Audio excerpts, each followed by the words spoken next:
Hello, everyone. Welcome in. Thanks for joining us today. I just put some notes in the chat. I'm going to give everyone a few minutes to join in. I see there's some people trickling in. We'll get started in a few.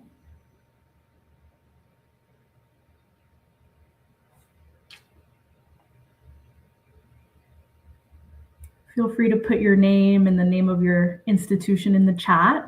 We do have an open chat, so everyone should be able to see each other's messages.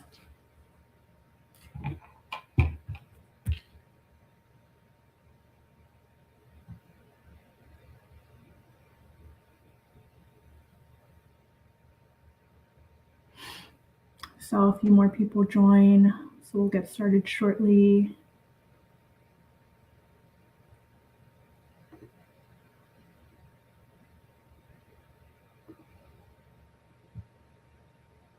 Hi, Michael. Got University of Washington.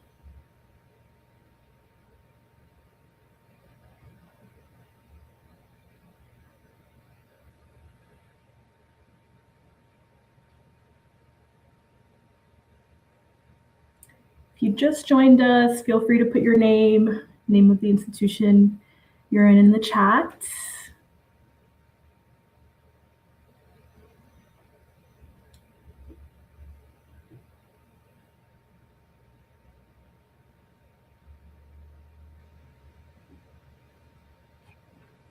Hi, Nathan. All right. See, the numbers are slowly still trickling in, but at a smaller pace. So in the interest of time, we'll go ahead and get started. Hi, everyone. Welcome to today's webinar, Beyond Written Policy. My name is Stephanie. I am a field marketing manager here at Interfolio. So happy to have everyone here. I did put a housekeeping note in the chat, but just so everyone's aware, all attendees are placed on mute just to minimize some background noise. But we do have an open chat, so feel free to put your name of your institution in the chat. We'll get started shortly, but if everyone could just save any questions for the Q&A box. So there should be a dedicated Q&A option on your panel. And please submit any questions there because we do have some dedicated time at the end to get to any of those. And yeah, we will get started. So today I am happy to be joined by Simone Washington from California State University, Long Beach. She is an analyst there, heads up Interfolio, and our account manager in California, Tiffany Armour. So without further ado, I'm going to toss it over to Tiffany to get us started today. Hi, everyone. Thanks for joining us today to talk about how policy and practice as it relates to faculty activity, review, promotion, and tenure can generate faculty trust and institutional credibility. As Stephanie mentioned, I'm Tiffany Armour, and I serve as an account manager with Interfolio. I've been with Interfolio for about 3.5 years, and I'm a former faculty member. I work with our partner institutions in the Western US, so California, Washington, Oregon, Utah, and Arizona, and I'm happy to be here today. We're excited to share today how alignment between institutional policy and practice can drive institutional success. Everything we'll be discussing reflects how we support our faculty, our most essential asset in higher education. Faculty drive research outputs, student success, governance, innovation, and institutional reputation. We know that when faculty thrive, institutions thrive. And when faculty experience friction, we know that friction compounds across committees, departments, and leadership. Promotion and tenure processes are moments where institutional values are experienced in practice. And if faculty are central to institutional success, then how we evaluate and support them becomes central to institutional credibility. In February 2024, Interfolio conducted a survey of 428 senior university leaders and senior faculty members across 87 countries. We learned, not surprisingly, that both leadership and faculty articulate similar frustrations pertaining to reporting. Leaders say data is scattered and difficult to act on, while faculty say reporting is redundant and an administrative burden. That alignment is important because it suggests reporting is not a resistance issue from either side. Both faculty and leadership want to solve this problem. This speaks to an operational design issue and suggests that operational strain doesn't exist in isolation, but compounds what faculty are already experiencing. Not surprising statistics here, as we anecdotally hear these sentiments on the daily. Faculty are not simply busy, they are structurally overextended. 67% report workload increases, 63% say administrative tasks are growing, 56% say they spend too much time on tasks unrelated to teaching, research, and service. 50% say that they struggle to balance core responsibilities. So when we layer complex manual P&T workflows on top of that environment, we're adding more friction into an already strained system. And we further frustrate our faculty and compromise institutional credibility. Institutional credibility isn't built by written policy alone. It must be turned into practice. Interfolio, in partnership with Titan Partners and the Higher Education Recruitment Consortium, or HERC, developed the Faculty Affairs Institutional Readiness, or FAIR, model to help universities better understand the faculty affairs landscape and advocate for their teams. The FAIR model encompasses 5 areas: scope and policy, personnel, financial sustainability, technology, and faculty development, and provides a clear outline of best practices essential to drive successful outcomes. These are operational realities, and when one of these weakens, faculty perception shifts, which brings us to the gap between policy and practice. Alignment on paper and in our faculty handbooks does not necessarily occur in real life or eliminate operational strain in practice. Policy may be agreed upon, and faculty may believe that policy is aligned with institutional mission. However, the reality is that 27% of faculty cite technology as the biggest area for improvement. Our research shows that while faculty generally believe their P&T processes are aligned with the institutional mission, technology is the #1 critical cited area for improvement. And nationally, faculty report inconsistency and lack of transparency in promotion and tenure processes. Alignment without infrastructure is fragile. Institutions feel aligned to their mission, but in practice, their infrastructure tells a different story. In today's challenging higher ed environment, operational efficiency is imperative. Without it, we risk further faculty burnout and attrition, thereby reducing institutional credibility. And if evaluation processes are inconsistent or difficult to defend, leadership credibility is vulnerable. We'll be showing you how at CSU Long Beach this surfaced in practice and how they solved for gaps in their policy and everyday operations. This is a snapshot of Interfolio's review, promotion, and tenure module. Long Beach has been leveraging these capabilities within Interfolio for several years to help operations become structured and traceable. We've established that operational execution shapes institutional credibility, and when P&T operations are strained, credibility erodes at the faculty first level. The day-to-day experience of faculty serves as the foundation for faculty engagement and satisfaction. I'm going to pass it over to Simone now to tell us more about how Interfolio RPT helped build consistent committee workflows. Good morning. Thank you for joining us today. My name is Simone Washington, and I am an analyst with the Office of Faculty Affairs here at California State University, Long Beach. In this role, I serve as the campus lead for managing Interfolio's RPT module, which we use to workflow faculty evaluations, sabbaticals, and just this past fall, range elevations. But what did that workflow look like before using Interfolio's RPT? The Office of Faculty Affairs managed over 300 binders annually as part of the retention, promotion, and tenure process. Some faculty who were under evaluation would submit half-inch three-ring binders, where other faculty would submit two 3-inch three-ring binders to represent their body of work.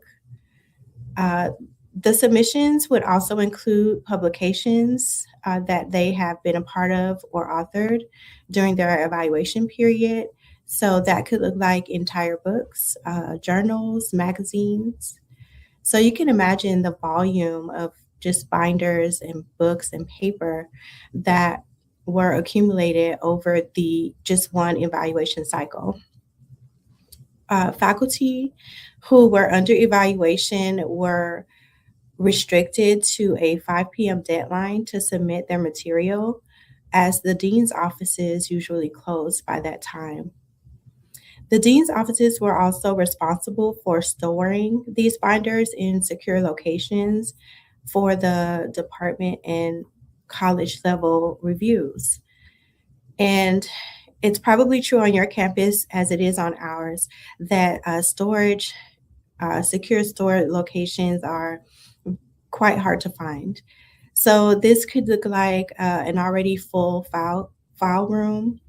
This could look like an electrical closet, any place that had a door that could lock. And so what this meant for evaluators is that they are sometimes put in very small and cramped spaces to review the binders and the material. And these spaces may or may not have been air conditioned. And then once the evaluation gets to the level that the Office of Faculty Affairs is involved, each college has to deliver their binders to the office.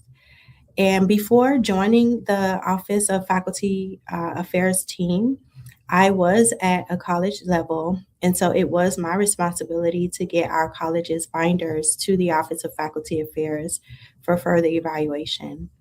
And so I'm about 5'3", maybe 130 pounds. So if you can imagine me pushing a cart full of binders from one end of campus to another, you can imagine the unthinkable happening, which is binders falling off of the cart, papers flying everywhere. I'm going every which way trying to retrieve the papers, only to find that they are not numbered.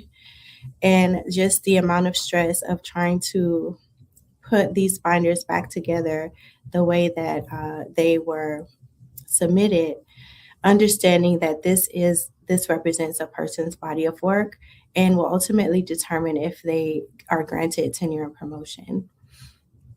So there's also the process of, after the Office of Faculty Affairs completes their portion of the evaluation, getting all of those binders back to the colleges. And once the faculty receive the outcome and the results of their evaluation, they may or may not come back to the dean's office to retrieve those binders, which causes more problems as far as how do we store the binders that were never retrieved by the faculty. So there's a lot of paper race that was involved in our previous process. Some colleges have begun to explore digital solutions to streamline the evaluation process. Other campuses were already using Interfolio's RPT module to workflow this process. And on our campus in about 2016, we were storing our faculty evaluation data in Microsoft Access, and that database got corrupted. That was the last straw for us on our campus. And so After evaluating options, including SharePoint and InfoReady, we chose Interfolio RPT after finding that it met most of our business requirements. And so we acquired the RPT module in 2017, and we decided to implement a pilot program instead of a full launch across campus. So we selected two colleges, the University Library and the College of Ed, as well as two departments that we thought would represent the different circumstances and test various scenarios.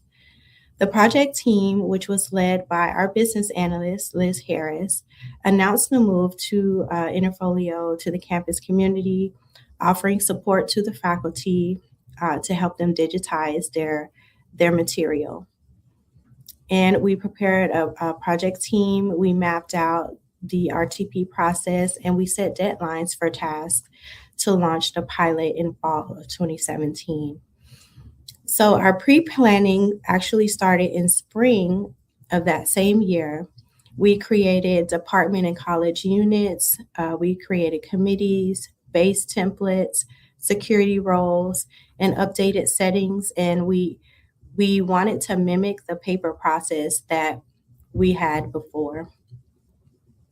The candidate packet requirements were based on our collective bargaining agreements and also the university retention, tenure, and promotion policies, case and candidate forms, template instructions, links, case review steps, department level templates. We tested the core and the enhancement functionalities from end to end, and we established security roles within the system. We also created guides for both candidates and evaluators, also for college coordinators, and also the internal process guide for administrative users, much of which can be found on our website even today. We also provided training for college coordinators, candidates, evaluators, and the overseeing administrators on how to use Interfolio, how to navigate it. And we also created ongoing support model for all campus users. So our pilot year was fall 27 through spring of 2018. We piloted 5 different evaluation types, including retention, tenure, promotion, periodic mini, and also the evaluation of the tenured faculty. The two departments that we went with were included in the College of Health and Human Services, and the two colleges that we piloted were the University Library and the College of Ed. We received feedback from all 4 divisions, and we made adjustments in the system along the way.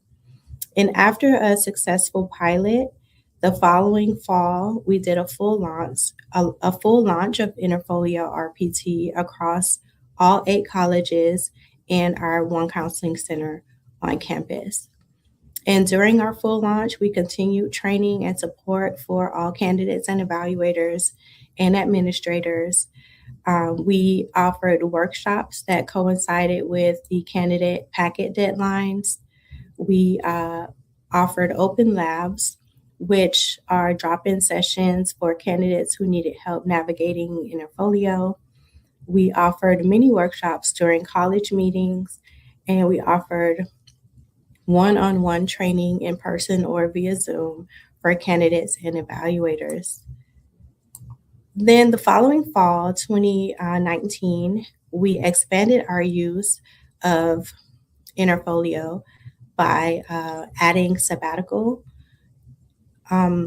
files to Interfolio RPT, which included over 400 additional cases. We further expanded our use in 2020 by adding lecture evaluations, which was an additional 800 to 1,200 cases annually.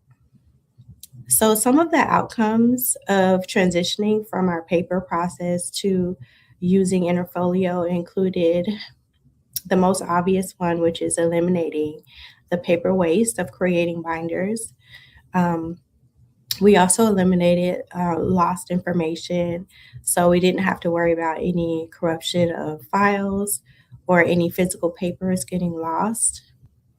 Candidates and evaluators are now able to observe an 11:59 p.m. deadline versus a 5 p.m. deadline, which gives both parties more time to either create their material or create their evaluation document. And the RTP module also offers internal storage and security, so not any physical space needed to secure something like a physical binder. And our evaluators can serve, looking over the candidate material in more comfortable environments, either in their offices or at their homes. And then we have some future plans to expand. Again, we just started using the RTP module for range elevations this past fall. We look forward to adding professional development plans as well. And we also look forward to including additional modules that Interfolio by Elsevier is offering. Some other outcomes that we have experienced is having more accurate faculty evaluation data, which is part of the overall annual report generated by the Division of Academic Affairs in compliance with the institutional reporting as required by the state of California. And also focusing on improving the system of faculty evaluation. So moving to a digital platform such as Interfolio RPT allowed for our evaluators to have more time with candidate material, and it made space for deeper evaluation that revealed some areas of improvement. And during that process for us and on our campus, it was discovered that faculty who engaged in service to historically marginalized students in the form of holding space, identity affirming, other mothering, and cultural work were not being scored as high as traditional forms of service, such as leadership and institutional initiatives and other forms of community engagement. So this led to the equity shifts in evaluation to acknowledge invisible labor, identity-based service burden, and emotional labor as equally valuable service towards the success of our students. And so I'm not saying that we would never have gotten there, but I do think that it would have taken much longer to get there had it not been for this technology helping to streamline the evaluation process. So some key takeaways for us for transitioning to the RPT module is to have a documented plan for success for a successful implementation. Create a team for the implementation process, which can include administrators, assistant or associate vice presidents, directors, business analysts, your ITS support, and input from faculty affairs staff and union consultations as well to ensure that the process has the integrity. When communicating to your campus community for adoption and buy-in, share the benefits that the digital platform provides, such as extended submission times and secure access. And also plan to address the union's concern about the technology's impact on the review process.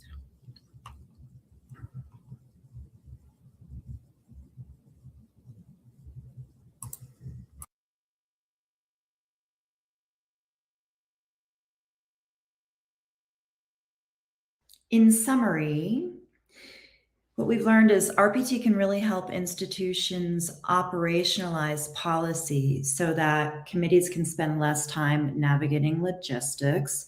Faculty experience greater clarity around P&T processes and have better insight into it. And then also leadership have better insight and oversight. One of my favorite case studies is noted here. It's the University of California, San Diego, and they saw a massive decrease in faculty and admin burdensome labor. taking a file creation process from 24 hours down to 2.5 hours. We're proud of UCSD's success story, as it exemplifies how practice can not only bring efficiency, but deliver reduced friction and support institutional credibility. So quickly, before we jump to audience Q&A, this is a high-level snapshot of how Interfolio approaches implementation.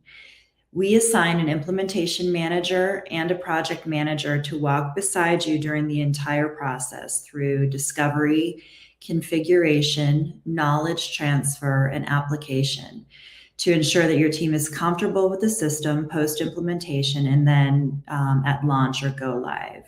We're there with you every step of the way, helping you think through how your specific institutional policies and practices can come alive in RPT. Okay, so let's open it up for Q&A. Stephanie, is there anything that we see in the chat or otherwise that we... Yep. Just 2 quick questions, and thank you both, Simone and Tiffany. So from David, really quick in the chat, Simone, can you quickly explain what a range elevation is? Yes. So a range elevation is for our lecturers,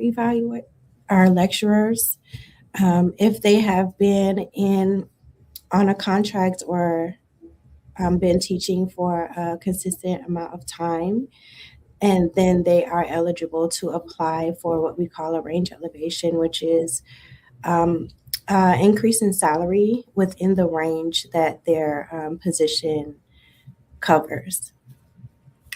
Thank you. Just one other quick question. How did quote unquote less tech savvy faculty respond initially? Is there anything that made a big difference in adoption over time? Yes, so we did have some faculty that were very resistant to transitioning to technology. However, we just tried to inundate them with as much opportunity to learn how to use the system, workshops, college visits, one-on-one training opportunities. I think one of the bigger helps for us was the pandemic. So the faculty who had not gotten on board yet were very excited to get on board once we were all forcibly remote. And so that helped us a lot. But we were still offering the Zoom assistance to help them with the technology. Ultimately, I have personally discovered that faculty are not always willing to admit that they have areas of improvement in the way of technology. They would a lot of times blame the technology instead of admitting that they need help with it. So we always want to offer a lot of grace and offer a lot of different creative ways to offer assistance in the way of technology so that they don't feel any kind of way about asking for help. We just kind of offer it as much as we can in a lot of different ways to help them get on board. Thank you. I think you inadvertently answered the next question, which was, what does training look like for faculty who are new? And I think you talked about that a little bit, but is there anything else that you wanted to add to that? Well, I think one of the more important things that we do is offer the training in a lot of different modalities. So we offer PDFs with screenshots, step-by-step instructions. We offer screen captures on how to do things step-by-step. We offer videos. We also let people know about Interfolio's website and all of the different product helps that are there. So we just like to, and then also the one-on-one. So either in a group workshop or in a one-on-one session, whatever feels the most comfortable for each individual, we try to offer the training in a lot of different ways so that the person can have it in the way that makes the most sense for them. Yeah. I also want to just chime in and say it's not entirely on the university to handle any given question that a faculty member may have when they're going through any kind of RPT process, because we do provide scholar services. So faculty can call in or submit a ticket or email and ask a simple question if they don't know how to do something in particular. And our team is there to support the faculty in that regard as well. Awesome. And I know we're just at time, but there's one more question in the chat. Simone, do you know, how is the program capturing information for faculty who does not have research appointments? Example given, those with extension appointments, hence their publication data may not be publicly available in databases. That's from Jane in the chat.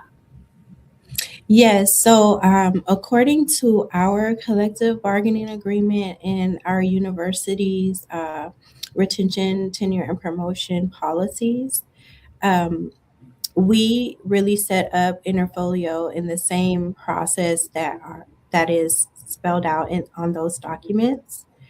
So there is a portion where in the candidate can note that there are works in progress. And so they can list the works that are in progress. And then later in the evaluation process, if the work has been published, they can request that the publication can then be added as part of this evaluation, or the candidate can decide that it can be part of their next evaluation. And so whatever the candidate decides, whenever the publication is released, we have a process where they can either add it as part of the current evaluation cycle or save it for the next one. Thank you. All right. I don't see any more questions. So if you do have a question, feel free to reach out. You still have time to pop it in the Q&A, and we will record all of those and have someone get back to you. Otherwise, I'm going to kick it back over to Tiffany to close us out. All right. Well, thank you everyone for joining us. One last reminder, or maybe a new piece of information if you're not familiar, which is that we are hosting the Elsevier Impact Conference in San Diego from April 14th to the 16th. And this is a great opportunity for our partners within Interfolio or other Elsevier research intelligence partners to come and learn from our peers, our institutional peers.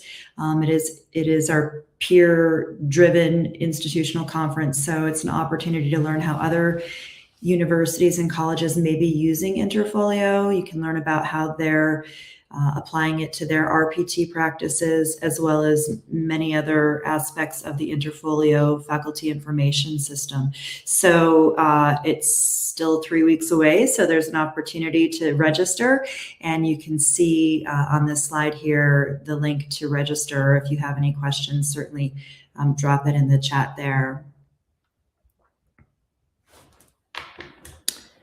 And then lastly, this is contact information for both Simone at Cal State Long Beach and myself. If you want to shoot us an email, that's how you can reach us. And then free resources that are available with the QR code. We're greatly appreciative of your joining us today, and happy to talk further about any topics that may have arisen as a result of this webinar. Thank you, Tiffany.